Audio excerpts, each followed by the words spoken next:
wir wünschen uns eine ganz gute Verwaltung und immer im Dienst der Jugend. Alles steht nur für die Jugend da, für die Kinder, für die jungen Erwachsenen, Bolos Jóvenes.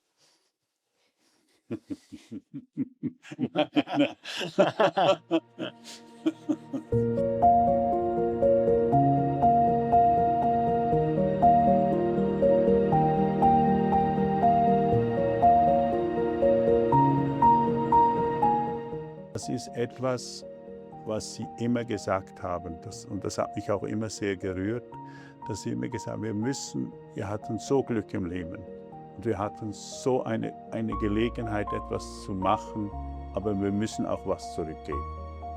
Also wir müssen auch, und vor allem wir müssen Kinder zeigen, dass wir was gemacht haben, dass sie auch die Gelegenheit hätten oder die Chance hätten, sowas zu machen.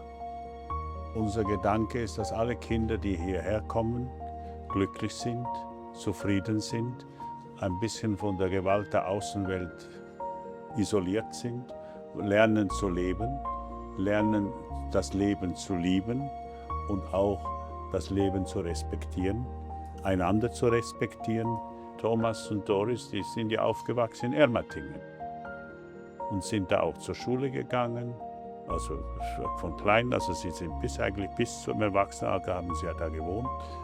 Und in den Wintermonaten ist es ja immer sehr, sehr neblig. Und da sind Herr und Frau Ammann und vor allem auch Frau Ammann Senior hat die Kinder ins Auto gesteckt und sind hier oben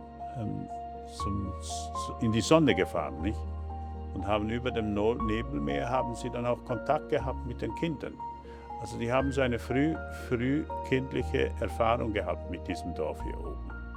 Und ich glaube, das hat sie sehr geprägt. Und dann kam der Thomas in die Mittelschule hier oben. Ich glaube, ganz kurz sagen, trautes Heim, Glück allein. Ein bisschen so es tut ein bisschen dieses symbolisieren, nicht? Ein schönes Haus, friedliche Zusammenleben, kreatives Zusammenleben, gibt eine traute Gemeinschaft. Und ich glaube, das ist eigentlich das, was Sie wollten. Und ich hoffe, dass Sie da oben zufrieden sind, was ich jetzt sage.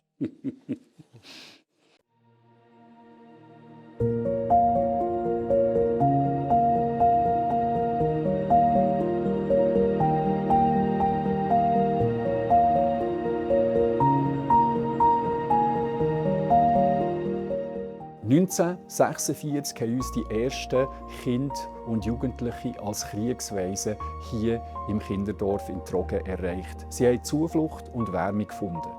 80 Jahre später, es gibt leider immer noch zahlreiche Kriege und Konflikte auf dieser Welt, haben wir immer noch rund 5500 Kinder jährlich hier zu Gast in Trogen. Sie wohnen allerdings nicht mehr permanent hier. Sie machen sogenannte Projektwochen bei uns zu Themen wie Demokratiebildung, Kinderrechtsbildung oder Medienkompetenz.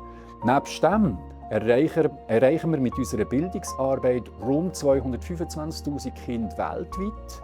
Es geht primär darum, ihnen einen chancengleichen, inklusiven Zugang zu einer qualitativen, guten Bildung zu ermöglichen. Das Kinderdorf als Institution hat sich natürlich in den letzten 80 Jahren immer weiterentwickelt und sich den gesellschaftlichen und entwicklungspolitischen Veränderungen auch gestellt. Unsere Infrastruktur, unser Herzstück, unser Dorf hat sich dabei natürlich anpassen. Aber der Zahn der Zeit nagt natürlich und es bedarf eine besondere Pflege und auch eine grosse Sanierung, damit wir mit diesem Dorf auch weiterhin unsere Arbeit machen können und in die nächsten 80 Jahre blicken können.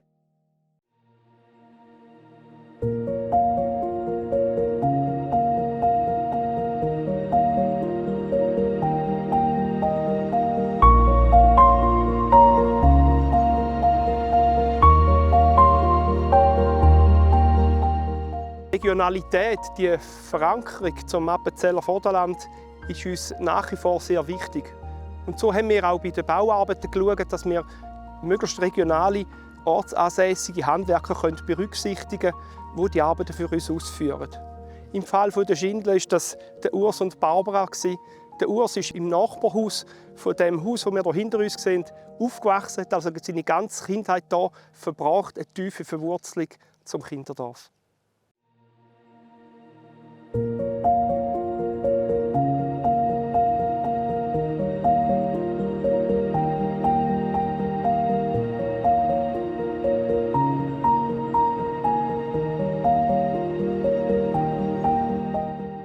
Die Eishäuser für uns sind so ein Begrüßungselement von dem Dorf. Also wenn ich ins Dorf hier komme, sehe ich von Anfang an, wenn ich vom Tag aufkomme, sehe ich die Häuser als Eingangsbereich. Und darum ist das Ensemble auch sehr wichtig als Einheit. Also wir die auch als Einheit mitgestalten. Und die drei Häuser gehören halt wirklich zusammen als gestalterische Einheit, aber auch als räumliche Akt mit den Zwischenräumen, den drei sehr authentisch gleichen Grundriss. Mit dem Anbau und mit seiner Art neu erstellt worden ist, das ist ein wichtiger Punkt, dass das auch als Einheit realisiert werden kann. Und darum auch unsere Jubiläumsgäste, dass wirklich die ersten drei, die wir gebaut haben, auch das Jubiläum wieder renoviert werden, ist eine sehr schöne Geschichte in dem Sinne. Grundsätzlich ist immer das Ziel bei so Objekten, die historisch gewachsen sind, dass man probiert, möglichst den historischen Baubestand beizubehalten. Man sieht, was auch neu ist, man sieht, was alt ist, bewusst über das helle Holz.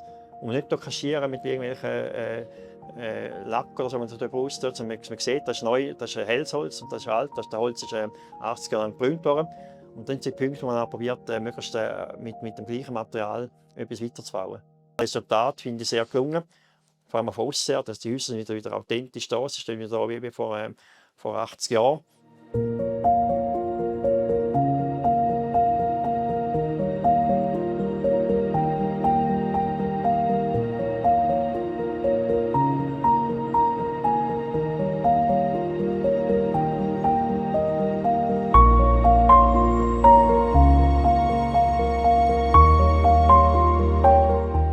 Mit der Thomas und Doris Ammann Foundation haben wir einen äußerst zuverlässigen und grosszügigen Partner für die Sanierung unserer 3 Gründungshäuser gefunden.